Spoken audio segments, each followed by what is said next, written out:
Hey there, how's your day going? Feeling okay? Or maybe a little off? If it's one of those tough days, just settle in, take a deep breath, and let this story wrap around you. It might just shift how you see things. I'm Emily, and I'm about to share a moment that changed everything when I said yes to the person I loved, even though my heart wasn't ready. Picture it, a nod in front of a cheering crowd, and a silent refusal that followed. Am I the villain here, or just someone lost in the maze of love? Stick with me to the end, because I need you to hear this. Your perspective might be the mirror I've been searching for. Hey, listener, you still with me? Good, because this is where things get real. I'm Emily, 26, a graphic designer with a knack for overthinking and a love for late-night tacos. My boyfriend, Jason, is 28, a high school math teacher who's got this steady, warm vibe that makes you feel safe. We've been together 3 years, living in a cozy Portland apartment with our cat, Luna. Our relationship, it's solid movie nights, hiking trails, debates over pizza toppings. We're happy, or at least I thought we were. But there's one thing I've always been clear about. I'm not ready for marriage. Not now. Maybe not for years. Jason knows this. I've told him, plain as day, that I need time to figure myself out before I'm someone's wife. Jason's different. He's traditional, the kind of guy who holds doors and calls his mom every Sunday. His family big, loud, Italian loves to gather, and they've got one favorite question: when are you two getting married? His mom, Carla, asks it with a wink, but her eyes mean business. At first, I laughed it off. Someday, I'd say, squeezing Jason's hand. He'd smile, but I could feel the weight of their expectations settling on him. Still, I trusted him. He'd never push me into something I wasn't ready for, or so I thought. The pressure started to creep in, subtle but persistent. Carla would text me recipes for when you're a family. Jason's cousins would tease him at barbecues, saying he'd better lock it down. I'd brush it off, but it'd nod at me. I loved Jason's goofy laugh, the way he'd leave me coffee when I pulled all-nighters for work. But marriage, that felt like a door I wasn't ready to walk through. I needed space to grow, to chase my career, to be Emily before I became Mrs. Anything. Jason nodded when I explained this, his hazel eyes soft. I get it, he'd say. No rush. I believed him. Then came the invite to his dad's 60th birthday party. It was a big deal, catered food, a rented venue, dozens of relatives and friends flying in from all over. Jason was excited, talking about it for weeks. It's gonna be epic, he said, packing our bags for the trip to his hometown outside Seattle. I was gonna. His family was fun, and I liked his dad, a gruff guy with a heart of gold. But Jason was acting off. He'd fidget, check his phone constantly, and dodge my questions with a nervous laugh. Just stressed about the party, he said. I didn't push. Maybe he was planning a surprise for his dad, like a speech or a gift. I let it go. The night of the party, the venue was buzzing. String lights hung over long tables, music blared, and kids ran around while aunts gossiped. I wore a green dress Jason loved, and he looked sharp in a blazer. We mingled, laughed, danced to some cheesy 80s song. For a moment, everything felt perfect. Then, halfway through dessert, Jason clinked his glass. The room went quiet. He turned to me, his face pale but determined, and my stomach dropped. Something was coming, and I wasn't ready. Emily, he started, his voice loud enough for everyone to hear. You're my best friend, my everything. The crowd cooed. I froze, my fork halfway to my mouth. He reached into his pocket, pulled out a small box, and dropped to one knee. Gasps rippled through the room. Phones came out, cameras flashing. Filming. Will you marry me? He asked, holding up a ring that sparkled under the lights. The crowd erupted cheers, claps, someone yelling, "Say yes," and NBSP. My heart pounded. This wasn't happening. Not here. Not now. Not like this. I told him I wasn't ready. He knew. But there he was, on one knee, with 50 pairs of eyes on me, waiting for the fairy tale moment. My mind screamed Nanan because I didn't love him, but because I wasn't there yet. I needed time, space, a private talk. Not a public spectacle, but the room was closing in, the cheers deafening. Jason's eyes were so hopeful, so vulnerable. If I said no, I'd humiliate him in front of everyone he loved. So I nodded, just a small, shaky nod. Yes, I whispered, barely audible. The room exploded in applause. Jason slid the ring onto my finger, his hands trembling. He stood, pulled me into a hug, and the crowd swarmed Ushigs. Congratulations, Carla sobbing happily. I smiled, my face stiff, my chest tight. The ring felt heavy, foreign. People kept saying how perfect we were, how beautiful the moment was. But inside, I was unraveling. I'd said yes to save Jason's pride, to keep the peace, to be the good girlfriend. But in that moment, I betrayed myself. As the party went on, I played the part smiling for photos, laughing at toasts, but every glance at the ring, every future Mrs. comment, felt like a lie. I loved Jason, but I wasn't ready to be his fiancé. And deep down, I wondered, did he propose because he wanted to, or because everyone else expected it? That night, lying awake next to him, I felt more alone than ever. Stay with me, listener. This is just the start, and it's about to get messy. The drive back to Portland was suffocating. The engagement ring sat heavy on Emily's finger, a stranger's weight she couldn't ignore. Jason gripped the steering wheel, his knuckles white, the radio off for the first time in forever. The high of the party, his dad's 60th, the cheers, the proposal had crashed into a tense silence. Emily's stomach churned. She couldn't keep pretending, not with him, not after what she'd done. She took a shaky breath, her voice barely above a whisper. Jason, I need to tell you something. He glanced at her, eyebrows raised, but didn't speak. She pushed on. I said yes back there, because I didn't want to embarrass you, in front of everyone. But I'm not ready. I don't think I can do this. Not yet. The words hung in the air, sharp and irreversible. Jason's face froze, then twisted shock, then anger, raw and unfiltered. You're not ready, he repeated, his voice slow but rising. You said yes, Emily, in front of my whole family, my friends, everyone, and now you're telling me it was a lie. Emily flinched. I didn't want to hurt you. I panicked. Everyone was watching, cheering. I couldn't say no right there. Jason laughed, a bitter sound that cut deeper than yelling. You think this doesn't hurt? You think this doesn't make me look like an idiot? Now I have to go back and tell them what?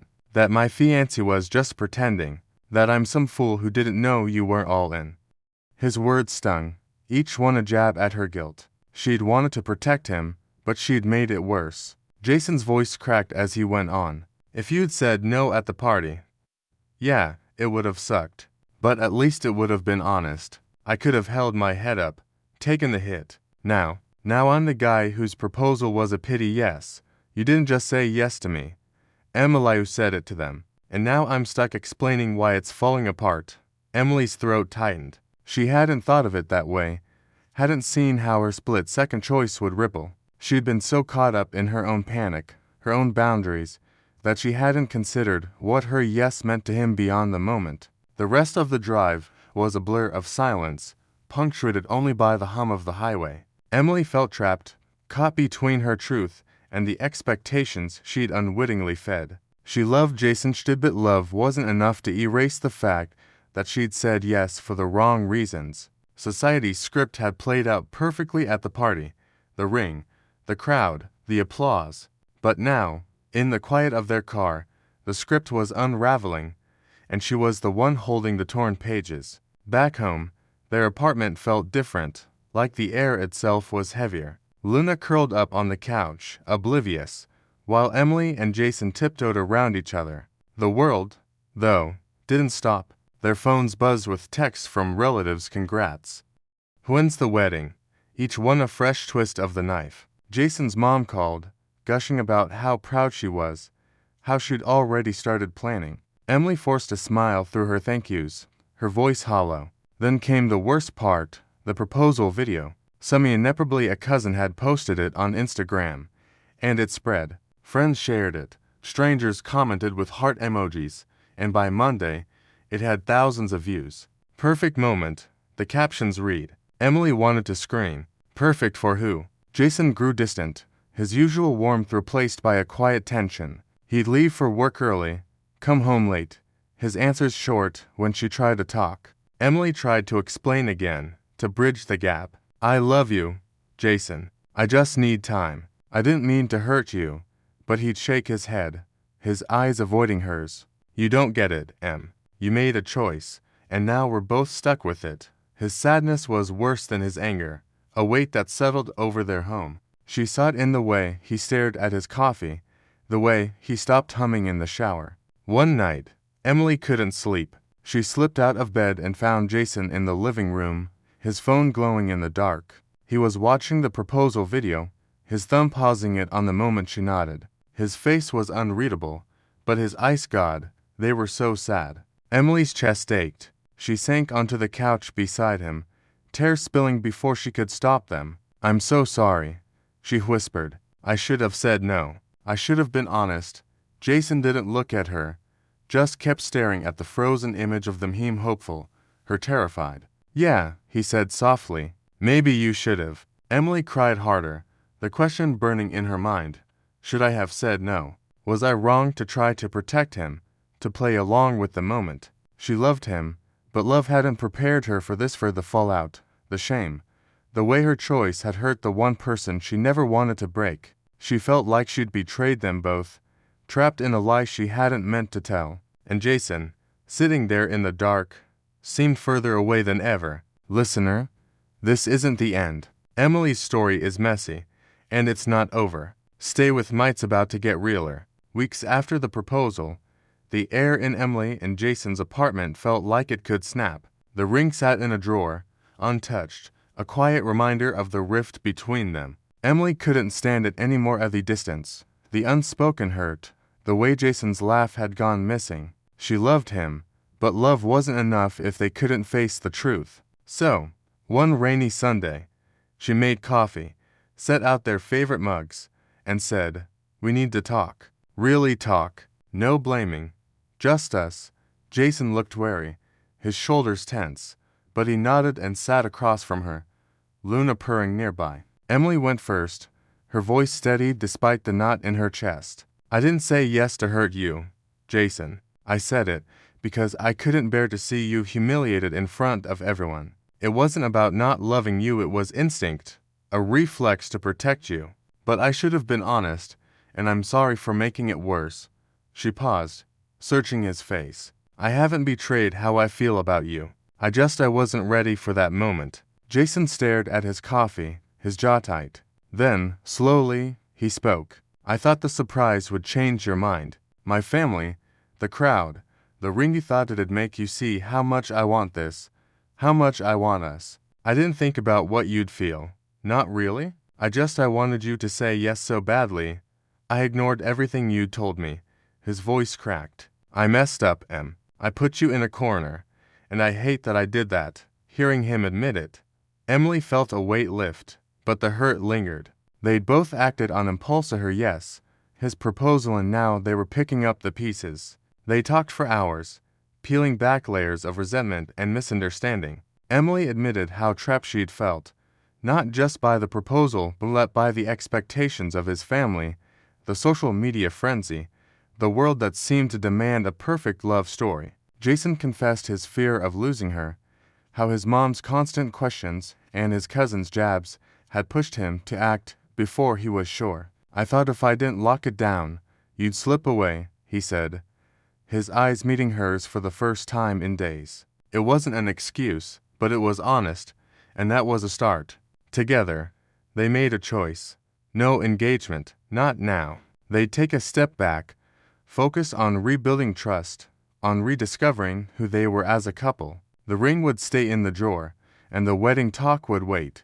If you're the person I'm meant to marry, Emily said, her voice soft but firm, it'll happen when we're both ready. Not because of a crowd or applause or what anyone else expects, just us, choosing it together. Jason's eyes softened, a flicker of the warmth she'd missed. He reached for her hand, his grip tentative but real. Okay, he said, a sad smile breaking through. Just us. The days after weren't magic. They argued, stumbled, had moments of doubt. But they also laughed again over Luna chasing a laser pointer, over Jason's terrible attempt at pancakes. They started small rituals, walks after dinner. No phones, just talking. Emily felt the knot in her chest loosen. Not gone, but lighter. Jason's sadness ebbed too, his humor creeping back. They weren't fixed, but they were trying. And that felt like enough for now. Emily's not sure where their story goes next. Maybe they'll marry someday. Maybe they won't. But she's learned something love, and about rushing to put a ring on someone's finger. It's about knowing when to let go, to give them space to come back in their own time, their own way. She thinks about that moment at the party, the yes she didn't mean, and she doesn't regret it because it was right, but because it led them here, to this messy, honest place. So, listener, here's my parting thought. Sometimes, the bravest thing you can do is pause, even when the world's shouting for you to run forward. Love doesn't always need a grand gesture or a perfect ending. Sometimes, it's just a people choosing to stay, to listen, to grow. Thanks for hearing me out. I needed to tell this story, and I'm glad it was to you. What's your take? What would you have done in my shoes? Whatever it is, I hope you find your own way through the noise.